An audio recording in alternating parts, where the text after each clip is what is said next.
బిస్మిల్లాహిర్ రహ్మానిర్ రహీం. అల్ అజీజ్ 8. అల్ అజీజ్ అల్లాహ్ పవిత్ర నామం.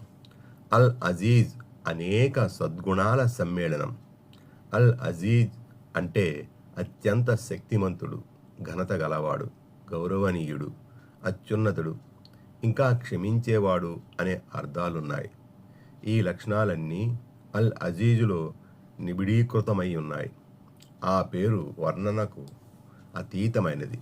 ఇస్లాం మరియు మహాప్రవక్త ముహమ్మద్ సల్లల్లాహు అలైహి వసల్లం రాక పూర్వము మక్కా అవిశ్వాసులు అనేక విగ్రహాలను ఆరాధించేవారు. వాటిలో ఒకదాని పేరు అజ్జా. ఈ దేవతను కొలిచే అనేక మంది భక్తులుండేవారు.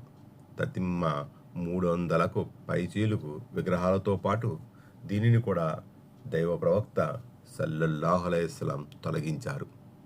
ప్రవక్త సల్లల్లాహు అలైహి వసల్లం మదీనాకు వలస వచ్చినప్పుడు ఇబ్న ఆలీ బిన్ సల్లో అనేవాడు ఓ తెగకు నాయకుడిగా ఉండేవాడు.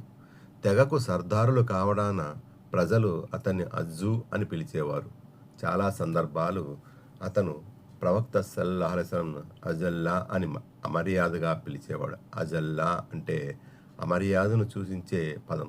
కొంతకాలం తరువాత అతని కుమారుడు ఇస్లాం స్వీకరించి తండ్రి అజ్జును అనేక రకాలుగా అవమానపరిచాడు. ఆ అవమానాల భారాలతో అజ్జు ఇంట్లో నుంచి బయటికి రావడం మానేశాడు. గౌరవ మర్యాదలు అల్లాహ్ చేతుల్లో ఉన్నాయి. ప్రవక్త సల్లల్లాహు అలైహి వసల్లంకు అల్లాహ్ అత్యంత గౌరవాన్ని ప్రసాదించాడు. అయితే అల్ అజీజ్ అనే గుణవాచకం అల్లాహకు మాత్రమే వర్తిస్తుంది.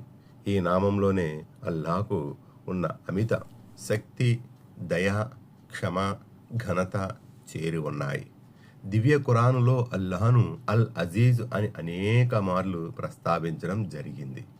అల్లాహ్ పట్ల, ఆయన ఏకేశ్వర సిద్ధాంతం పట్ల విశ్వాసాన్ని కలిగిన వారికి గౌరవ ప్రతిపత్తులు ఇవ్వబడతాయి. అల్లాహను విశ్వసించని వారికి ఇస్లాంలో ఎలాంటి గౌరవము లేదు. అత్యంత గౌరవనీయుడు, శక్తిమంతుడు అయిన అల్లాహ్ అల్ అజీజ్ ఒక్కడే ఆరాధనకు అర్హుడు.